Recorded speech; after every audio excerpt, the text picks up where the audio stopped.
ko, sana humaba yung buhay mo para mapanagot mo yung mga ginawa mong pagpatay at pagbayaran mo. Kaya hanggang ngayon, wish ko pa rin po yun. At deserve niya po yun na makarating siya sa ICC.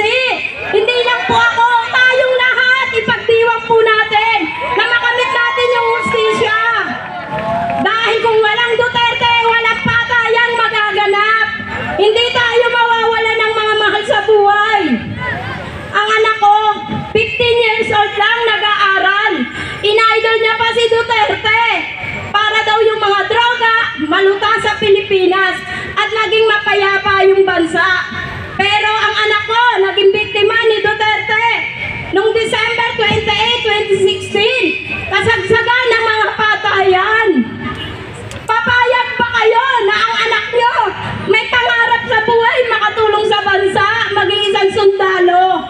Pero anong ginawa niya? Patayin ang mga kabataan! Kabataan na may pangarap sa ating bansa! Pero anong ginawa niya?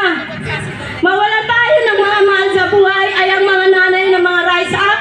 Hindi tumitigil na tumitindig at nananawagan sa lansangan. Dahil kung wala kayo, wala rin kami rito. Sana po, tulong-tulong po tayo. Makumbit po si Duterte. At doon po niya pagdusahan sa dahig ang kanyang mga kasalanan. Salamat po.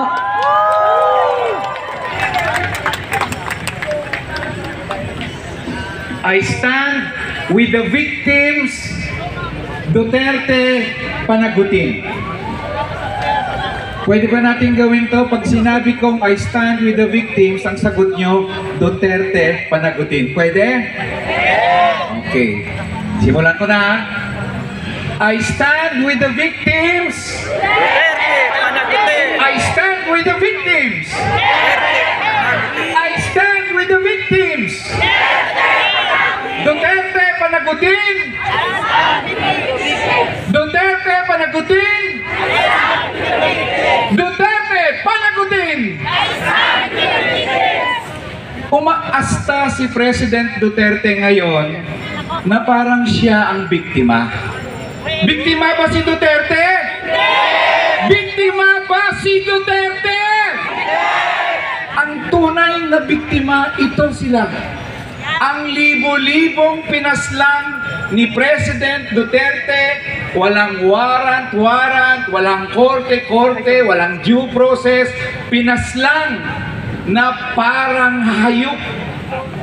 Iyan ang mga tunay na biktima. Biktima ang pamilya ng mga EJK victims na nawalan ng kaanak, nawalan ng mahal sa buhay, nawalan ng naghahanap buhay sa kanilang pamilya. Iyan ang mga biktima. Marami pang mga biktima, mga kababaihan, maghihirap, manggagawa, OFW. Ngayon, milyon-milyon ang biktima dahil sa pangungutang ni Duterte, trilyon-trilyon, 6 trillion pesos inutang niya.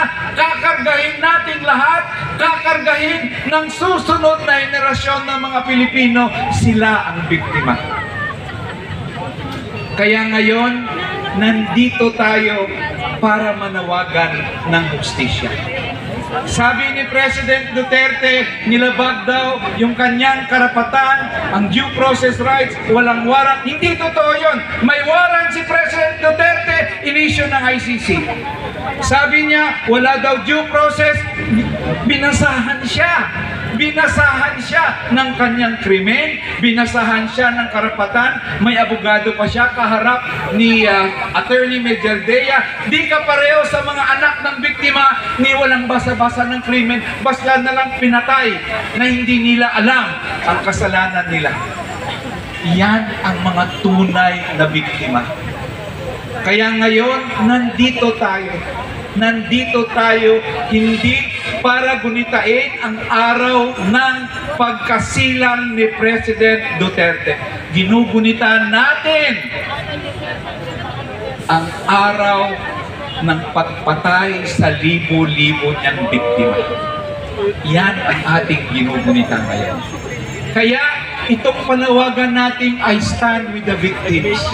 Sana lahat ng mamamayan may ganito tayong panawagan. Duterte panagutin. Ang white ribbon na ito, sana gagawa tayo ng mga white ribbon katulad nito. Simbolo ng pangangad natin ng hustisya. Pupunuin natin ang buong bansa ng white ribbon para pagpakita sa tindig ng mamamayang Pilipino na dapat lang may hustisya sa Pilipinas at dapat si Duterte ang una na makatikim ng hustisya na yan. I stand with the victims, Duterte panagutin. Darating ang panahon, makakamit din natin ang hustisya, sama-samang pagkilos, magkaisa tayo, ipalaganap natin ang panawagang I stand with the victims, Duterte panagutin, at ang pagkakaisa yan ay hahantong sa tagumpay ng sambayanang Pilipino. Mabuhay ang sambayanang Pilipino, mabuhay kayong lahat. Maraming salamat po. Maraming salamat.